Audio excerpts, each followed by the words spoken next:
improv was good. I have to sit a minute, a long time, and think about that.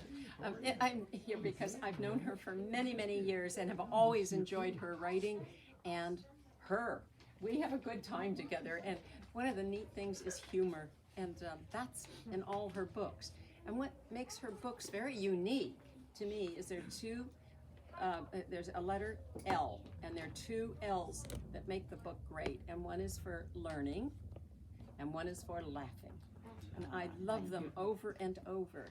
And this book has all kinds of what's happening today, and sometimes compared to what happened before, and how things are and how she's dealing with it. Or maybe she chooses not so much to deal with it, but it's great. And there's just so much in here. There's something about California itself and about all the things he's talking about, your clothes, about your kitchen, about doing things, working, and so forth. And she's excellent. I really do appreciate what she does. And I did write a little bit about another book of hers, but this also applies here, that Barbara manages to address it with originality, intelligence, and wit. And then I also love to read her pieces in News Hawk. So I thank you. And you know, I only had to pay her $50. It was such a bargain. Okay, well now we're going to do a little fun reading. I have a cast of characters, and playing the husband in Love in the Time of Environmentalism is Dean Axelrod. Right, we just snapped him up from Broadway. It's just wonderful. Okay, Love in the Time of Environmentalism. When my husband married me, I was normal. Well, more normal.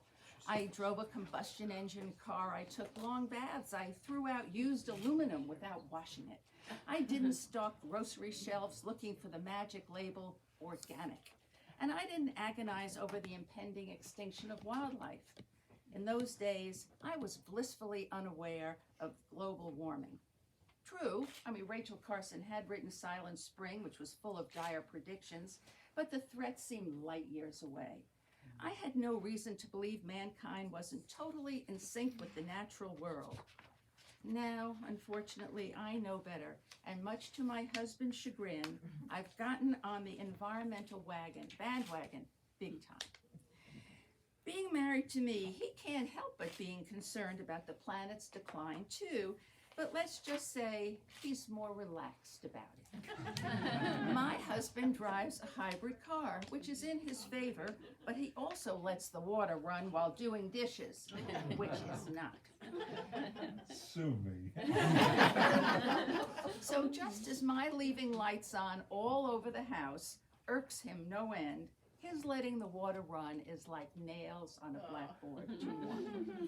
Okay, so now we're acting. Me. Why don't you use that nice big tub I got you so you can fill it once and not have to keep wasting water? Humph!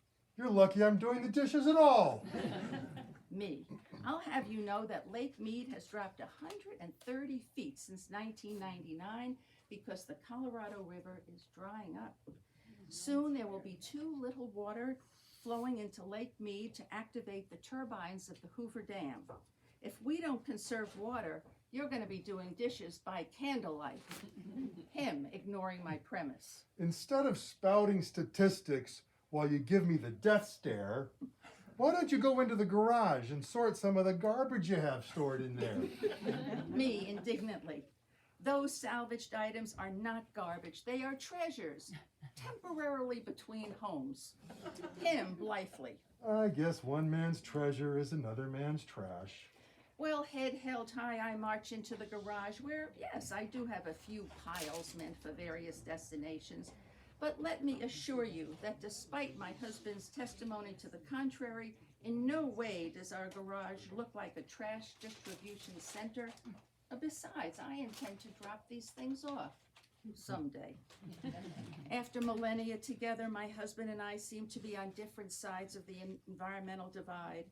Can this marriage be saved? You betcha. I vow to pipe down about how the planet's going to hell in a handbasket. He vows to swear off paper plates. I say I'll turn off lights when I leave a room. He says he won't let the water run when he does the dishes. Oh, we embrace.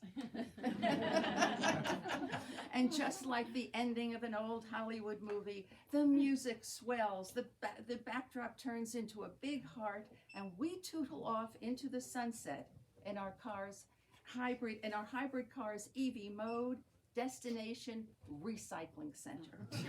Now, all is still not right with the world, but this marriage has been saved. Thank you.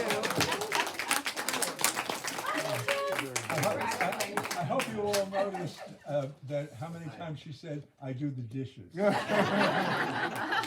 and you know, everyone always feels so bad for John. Well, A, he's a great sport, and B, he's read every word I've ever written, so he knows what's coming. All right, I'm going to go now to a little piece I call Dear Congressman X, which is dedicated to the 139 climate change deniers that we have in Congress. 30 of them in the Senate, by the way. That's a quarter of our national elected officials. So just let that percolate for a moment. So, dear Congressman X, and I will bring John up for that. Oh, you've got it over there. Okay. I'll let you know. I'll cue you. You cue me. Okay. So this is an email exchange between moi, the lobbyist for the environment, and Congressman X. So the first email from me. Would you prefer I come in? Yes, I would. It's striking distance. Okay. Dear Congressman X, as part of my environmental outreach, I am emailing certain lawmakers who are not only out of state, but seemingly out of touch and possibly out of their minds when it comes to the environment. You are squarely in that category, so you can expect to hear from me in the future, often. Aid to Congressman X. Thank you for your email. We're adding it to our pile.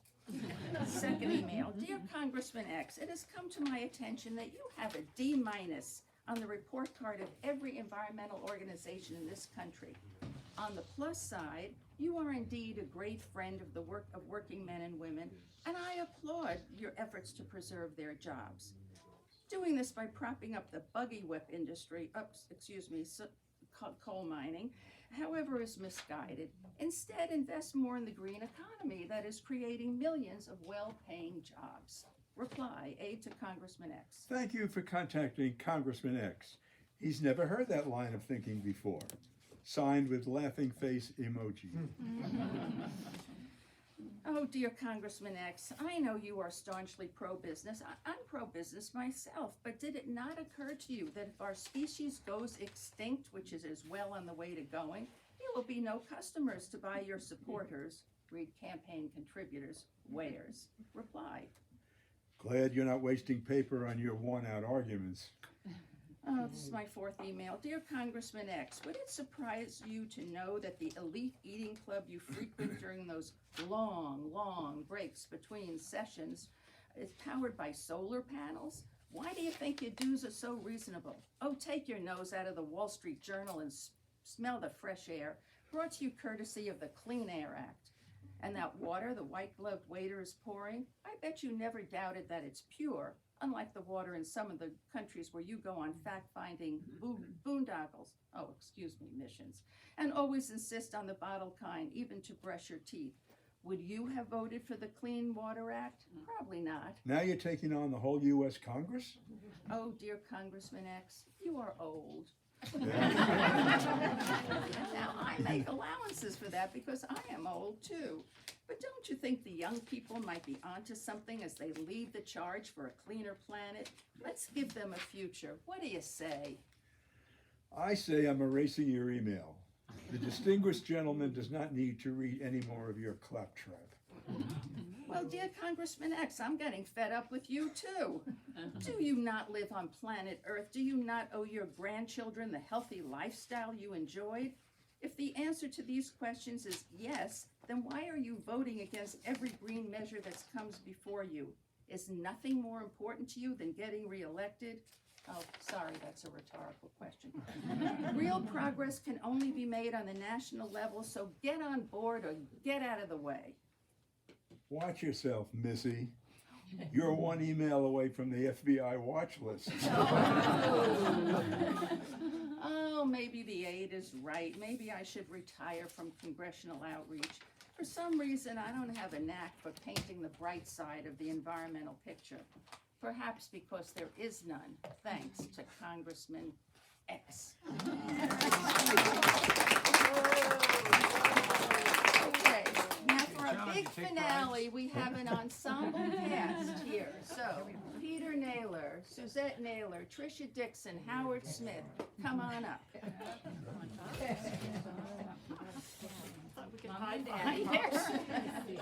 Okay, now this is called Bah, the Great Outdoors. Ready, guys? Okay. Hopefully their debut will not also be their swan song. You know, every summer, tens of millions of Americans decide it's a great idea to tour our national parks en famille. Sleeping in tents under the stars, roasting marshmallows over the campfire, hiking into secluded meadows. What could be bad? The Smiths en route to the park. Are we there yet? Hey, he put his foot on my side of the car. She pushed me. Well, it's because your foot is on my side of the car, duh. I hate the way you drive. Why you take over? But you hate the way I drive more. Okay, so then the next day we're back to the Smiths. Father. Oh, my back is killing me from that camp bed. I told you to bring your back brace. I'm not sharing this tent with him another night. Where's the insect repellent? I'm getting eaten alive by giant bugs. Ouch! I just burned my finger on a marshmallow stick. Where's the first aid kit? Jimmy's finger looks like a marshmallow. Okay.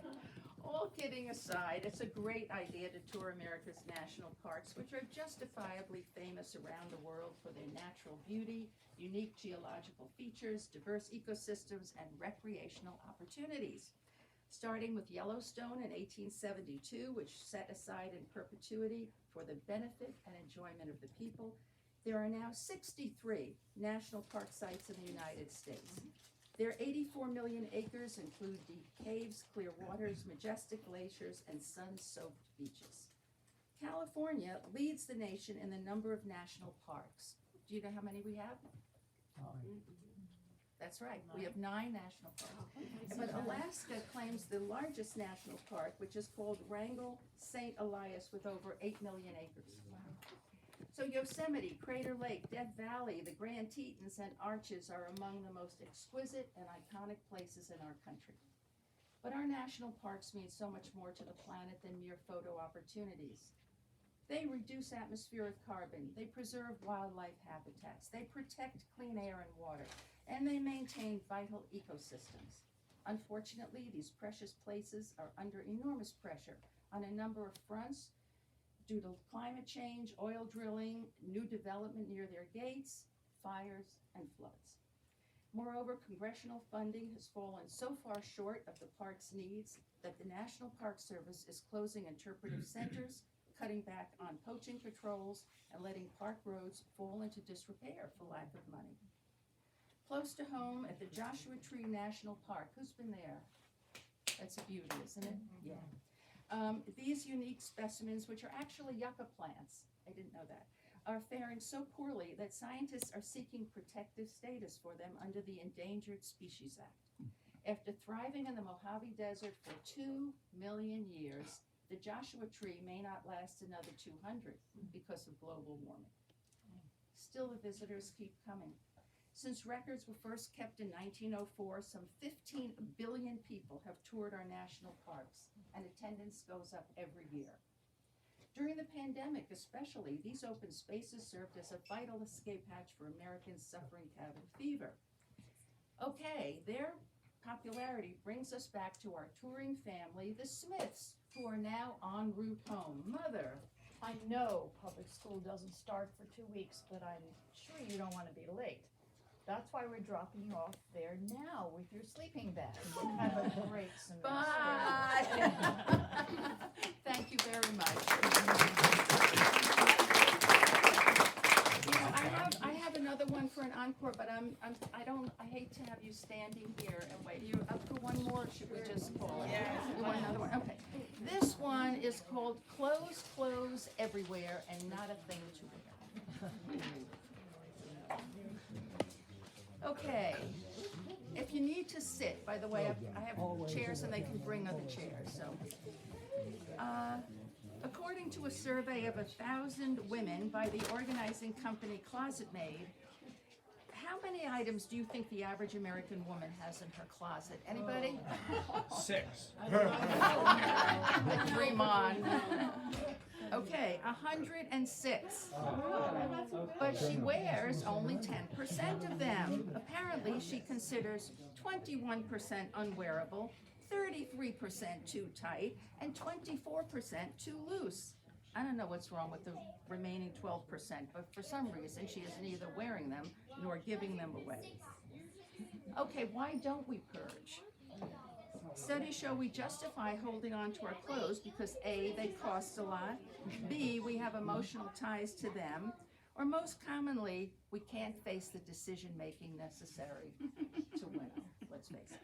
Okay, but women may not be the worst offenders. Men tend to put the same laundered items and teas on top of their clean pile week in and week out, and they cling to the bottom of the pile as if those unworn coverings are religious relics. Relics, yes, religious, no. But far and away, pardon me? I pray to them. The biggest culprits in today's consumer society are teenagers. Now, when you were growing up, how many pairs of sneakers did you have? One or two, right? All right, the average American teen today has 8 pairs. And believe me, one of my grandsons is really up to 30% of these young adults buy a new pair every month. So no wonder when you turn into YouTube, they have all these organizing mavens who are obsessed with utilizing every square inch of closet space in order to house all our clothing, shoes, and accessories. Now, owning great amounts of wearables would merely be the cause for a chuckle or a rueful tisk-tisk if it weren't for the massive environmental impact of producing and dyeing. I'm really a Debbie Downer. But anyway, all the necessary raw materials, fabricating them, distributing them, and distributing them. In fact, sadly, what percentage of our global pollution do you think is accounted for by the apparel industry? Anybody? 10%. Yeah, and its toll on low-paid workers is equally horrendous as manufacturers chase the cheapest needle to the ends of the earth, especially to the southern hemisphere. Now, I don't think of myself as particularly acquisitive, John, yet. When I recently took a clear-eyed look at my closet, I was appalled to see how much stuff, I have in there. Now, these items clearly go back to the before time, because during COVID, what did we wear? We had our ratty nighttime pajamas, right, and our slightly better daytime pajamas, that was okay. So now that I know, what's what environmentally, I've resolved to call a halt to my consumerism and reduce what ends up in the landfill. Well, within reason. I'm finding that there are a plethora of options for renting clothes, high-end, budget, vintage, and right here in Santa Barbara, REI has a rack of returned items, by the way, that are very, very usable. And there's Goodwill and Renaissance at the higher end for consigned items. Finally, I am closing the clothing loop by giving away the usable things and driving the hopeless cases to Marburg's recycling center. They will now take your clothes, no matter how pathetic or stained, and I thought originally they only took cotton or linen, but now even if you have synthetic fabrics, they'll take it and they make them into industrial rags. So they're used. Yeah. Okay, so I feel so virtuous with all this toing and froing that I think I deserve to rent a halo. Now, maybe I'm a little behind the fashion curve, as the halo was already passé during the Renaissance. But this testament to my attempts to live sustainably has a lot to commend it. A halo is lightweight, It adorns but does not muss one's hair, and it goes with everything. Best of all, when I'm done with it, I can pass along the halo to another sister in sustainability. It's a win-win for the wearers, and most importantly, it's a win-win for the environment. Thank you.